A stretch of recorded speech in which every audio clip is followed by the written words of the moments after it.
Tales of the Caballos by William H. White.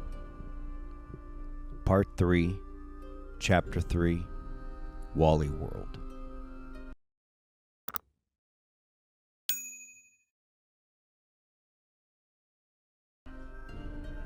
This is a story of Wally and his efforts to gain access into the mountain.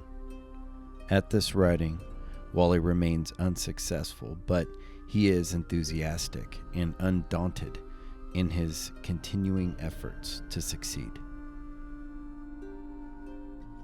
Wally is a powder man with unorthodox methods.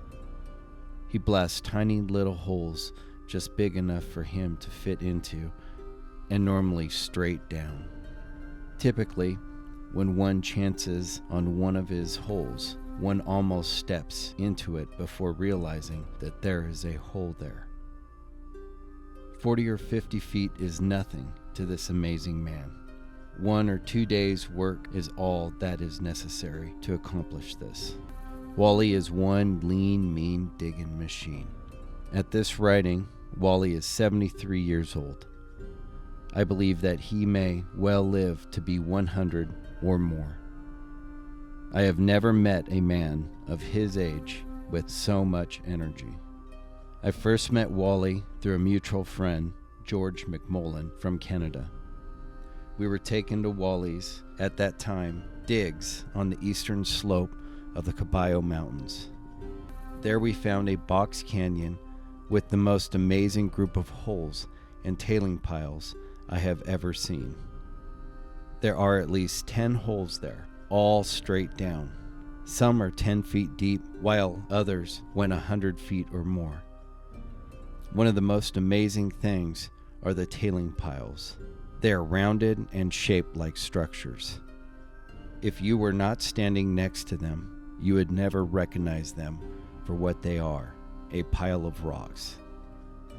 Earlier on, George McMullen had taken Wally to this site and pointed out the exact location where the Indian maiden disappeared into the mountain. It would have been a simple task at that time for Wally to dig a modest hole into the mountain.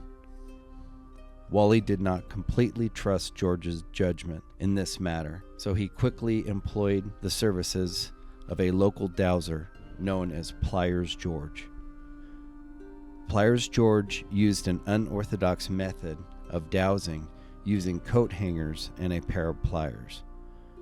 Before you start to laugh at this method, let me tell you that this method is just as good and effective as any other dowsing method I have seen used on the Caballo Mountains, which means that it doesn't work worth a crap.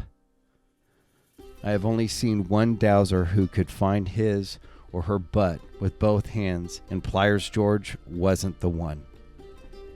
The unfortunate thing about Wally's diggings was that he collapsed the first 18 feet of the real tunnel with his blastings in the near vicinity of the entrance. Another unfortunate thing about this site and Wally was when Ralph Wallach used the long-range metal detector on it to determine where Wally should dig. Ralph was using the instrument in error and the readings were incorrect. Wally was so confused after the session, he soon abandoned the site altogether. 2 years later, when Ralph offered to correct his mistake, Wally had no further interest in the site. Wally does not believe in electronic instruments. He simply feels that they are unreliable and they do not work. He prefers to trust dowsing far more and cheerfully digs hole after hole after hole.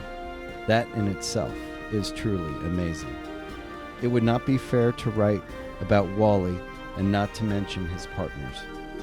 Wally is on his third partner now. Pliers George was the first and he died mysteriously. The second was one of the skinniest men I have ever seen.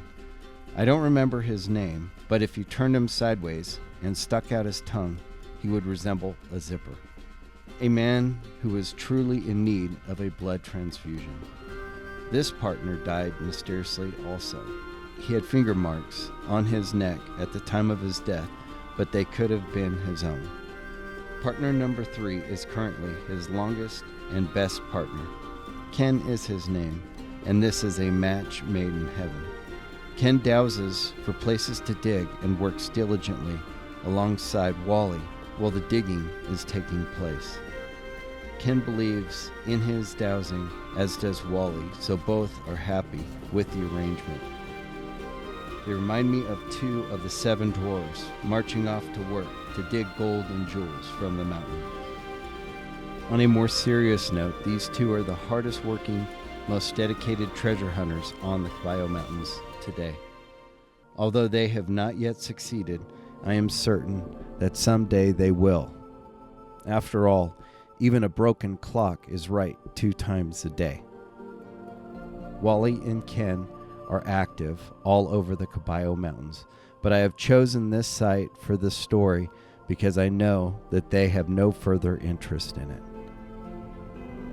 The end. Next up is Part 3, Chapter 4, John Roman.